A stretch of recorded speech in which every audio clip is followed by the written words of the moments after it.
welcome back. This video is about sleep, dreams and nightmares.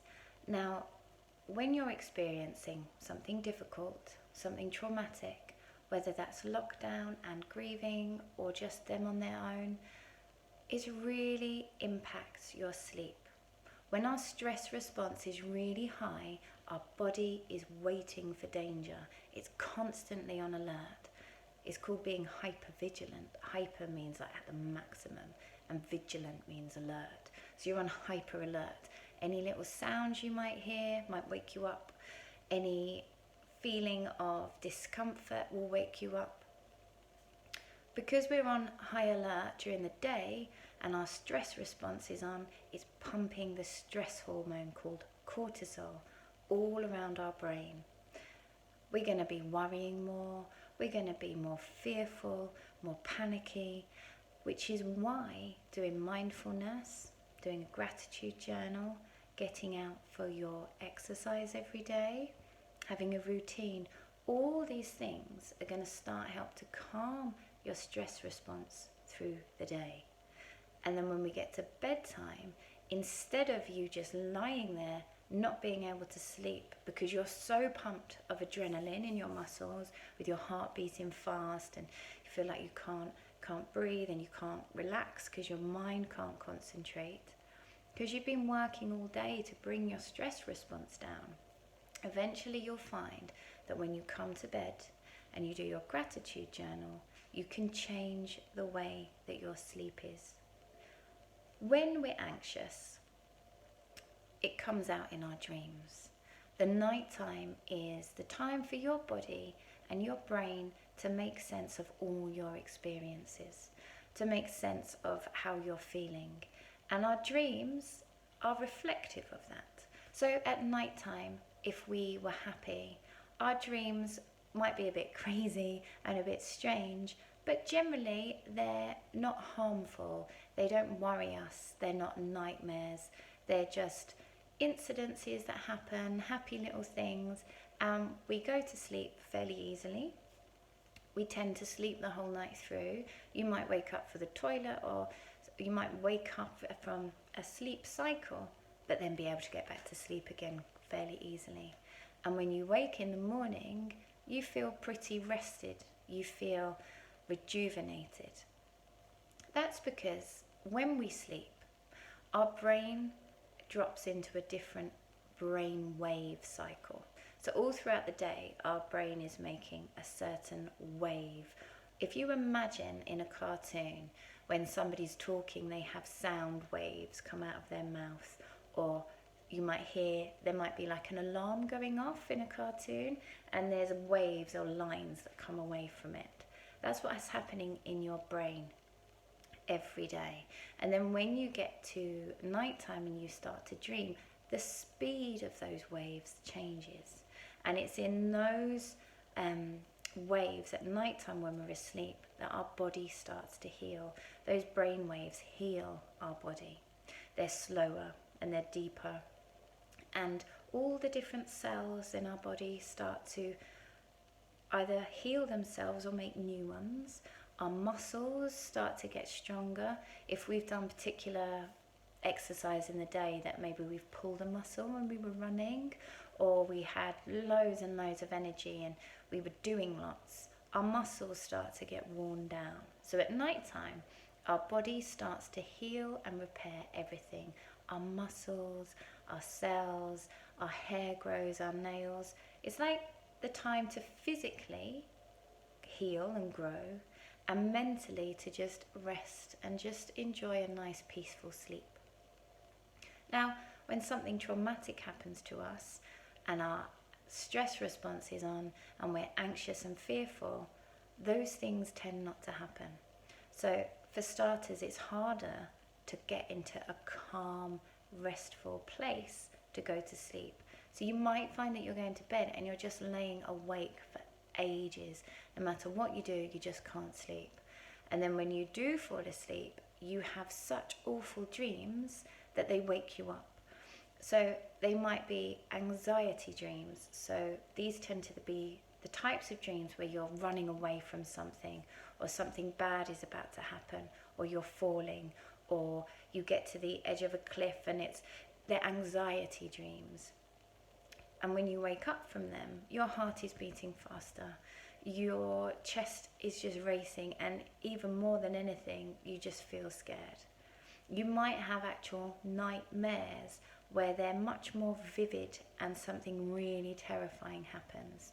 And it feels so real that when you wake up, even though you know it was a dream, the feelings that that dream made are there, and the fear is real. Your body is scared. Particularly if your stress response is super high, you're going to be super scared, and all those horrible feelings in your body are going to be there. It can be really hard to get back to sleep from that. It can begin to make you feel a bit worried about going to sleep because you don't want to have these nightmares. You might start avoiding going to bed because you don't want to sleep. So you might be staying up later and later and later, and then just falling asleep because you're so exhausted. Because sometimes that might feel easier to just fall asleep because you can't stay awake anymore. But you're not helping your body to start dreaming in a different way. So what this video is going to do is we're going to talk about the things you can do before you go to bed that will help calm your stress response and help you feel more peaceful and relaxed. We're going to talk about what you can do when you wake up from a dream that's been quite scary and that you're really worried.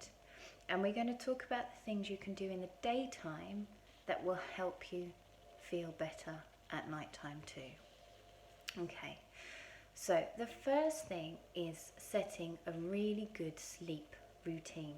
So that means going to bed at the same time every night and doing the same things in the same order, because when you start to do that every day, you're sending signs to your brain that it's time to get ready to sleep. Now, some of you might not like baths, so that's fine. You might like to have a shower. But what you can do is start to have a routine. So set your time for bed, whatever that time is. But bearing in mind, you need to try and have 10 hours from when you go to bed to when you wake up. And then work out what your routine's going to be.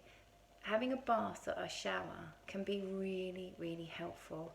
The warm water does physically relax our muscles.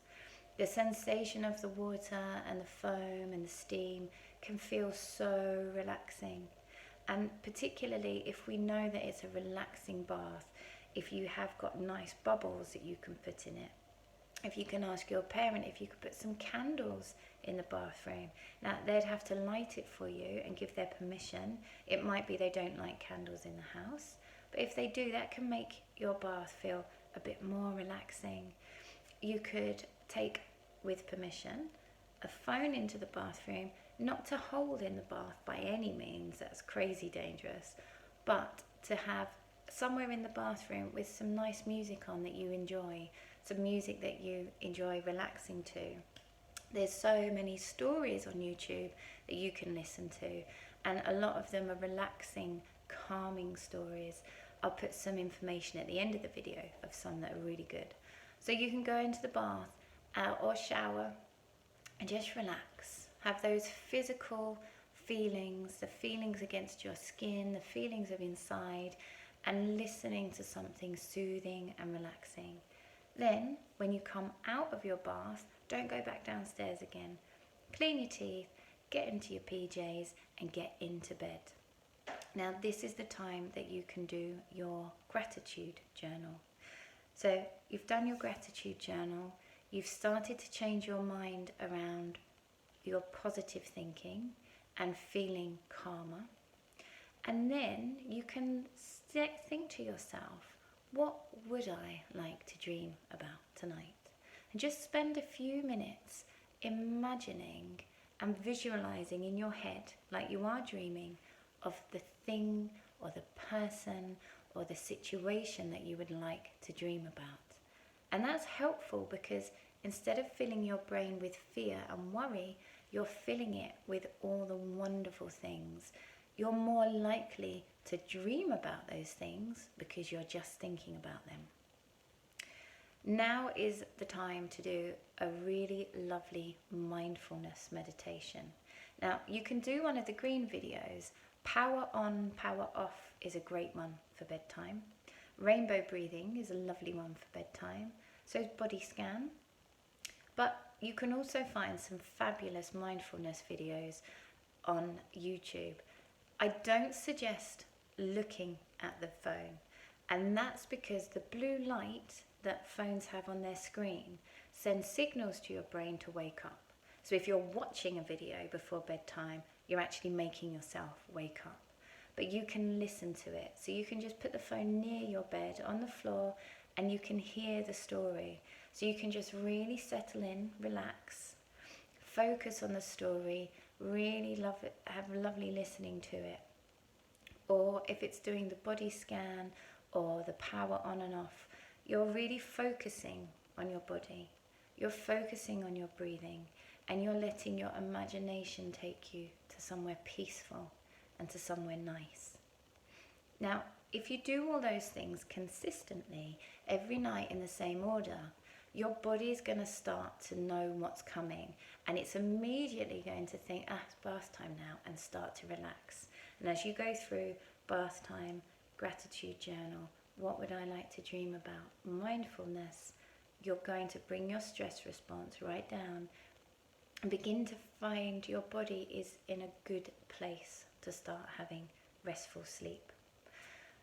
You can use things if you have them at home, like you might have a nice spray that you can spray on your pillow that's calming and relaxing. You might have a neighbour or someone that lives near you that has loads of lavender in their garden. You could ask them, can I take some lavender please? Sometimes people put them in a little bag and then put it in their pillow. If you don't have a little cotton bag, you can put it in a sock. So get the nice flowers that smell really relaxing, pop them in the sock and tie a knot in it and put that in your pillow so that you can smell that nice relaxing smell. That's going to help you as well. So that's what to do before bedtime. Now, if in the night you wake up, you have two things that can really help, okay? If you wake up from a nightmare or a really anxiety dream that has shot your stress response back up, lay there and do some breathing to start bringing it back. So do the high five breathing, the one where you go round your finger, so thumb all the way in to breathe in, and then breathing out all the way down. Scientists have proven that deep breathing starts to bring the stress response down. So you've woken up from a nightmare, you're feeling awful, first thing to do is some high five breathing, starting to relax. Now then you can focus. I'm in my bedroom, I'm in my bed, I can feel my body on my covers, I can hear my brother snoring, I can hear the telly downstairs, I know I'm safe. So focus on what you can feel, focus on what you can hear. Look around your room and tell yourself what you can see, okay? I can see a picture, I can see my curtains. Doing this is called grounding. You're bringing yourself back to where you are now. So you're not in the dream world anymore. You're bringing yourself back to your bedroom. Then talk to your librarian. We spoke about that in the why it's so important to know about the stress response. Speak to your librarian and say, yeah, that dream was horrible, but I'm safe. You can put the book away. If you've dreamt about the person who died, say that person died and it was awful, but I am safe, I'm in my bed, you can put the book away. Those things are going to bring your stress response down.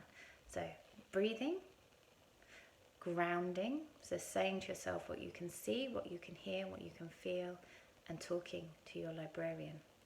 Now, it's very likely that the thoughts of those dreams are still going to be in your head, and that can kind of make it more difficult to go back to sleep. So a fantastic thing to do is reimagine the dream. Change it. Change the ending of it. So if it was a dream where you were being chased by an enormous dog and then you ran to the edge of the building and fell off it, change it and make it a bit more comical. This is a little bit like the boggart in Harry Potter. And instead of being scared by it, turning it into something funny, okay? So what would happen to the dog that can make you laugh or that you would think is funny? Like, does the dog suddenly, I don't know, I can't think of anything off the top of my head. Does the dog fall down a hole? Does the dog suddenly turn into a ball and you kick it away? Does the dog keep going and the dog falls off the edge of the cliff and you're okay? Do you turn around and go, here boy, and the dog comes and actually it's a really lovely dog and it's really playful and you start playing with it? Do you fly away? Do you actually manage to escape and fly away and laugh as you fly through the clouds and go on a different adventure? Change the dream. Take the power back. That dream is only thoughts and feelings, and you have the power to change those thoughts and feelings. So turn it around, make it a dream that you would like to have. So let's just recap. When you wake up from a nightmare, you need to breathe to bring your stress response down. High five breathing is great here, 3 or 4 times. Then ground yourself. Tell yourself all the things you can hear, you can feel, you can see in your bedroom. And tell your librarian, look, I'm safe. I'm here, I'm safe, you can put the book away. And then change the ending of that dream. During the daytime, there are things that you can do as well. So if you're doing mindfulness every morning and every evening, you will consistently, day by day, start to bring your stress response down. If you've allotted yourself some worry time in your daily routine, where you set aside 10 minutes to just think, what am I worried about? And write it down. Is this a realistic worry? Is it likely this is going to happen? Maybe I need to speak to an adult about this one, and use that time. What are your worries? What are you scared about? Have you got questions that you want to ask a grown-up about so that you can share it and make it not so well? If you've done that in that 10 minutes in the daytime, they're not going to be coming to bed with you. Or if they come into your head at bedtime, you can say, it's fine, I thought about that at worry time. It's all fine, I'm just going to focus on my gratitude journal. Okay, so if you're doing the things in the daytime, the mindfulness, the worry box, getting your exercise, that's really helpful too. You're bringing your stress response down anyway. Okay, so there are 3 different things, different chunks. Okay, there's the bedtime routine. There's what to do when you wake up from a nightmare. And there's the things that you can be doing in the daytime to really help you. Okay, I'll pop these all again at the end because there's a lot to remember. But if you can do these day by day, it will just become natural. You won't even have to think about it. And your body will read those signals and know that it is time for bed, it's time for sleep. I hope you found this useful. And as always, know that you're not on your own. All the adults are thinking about you.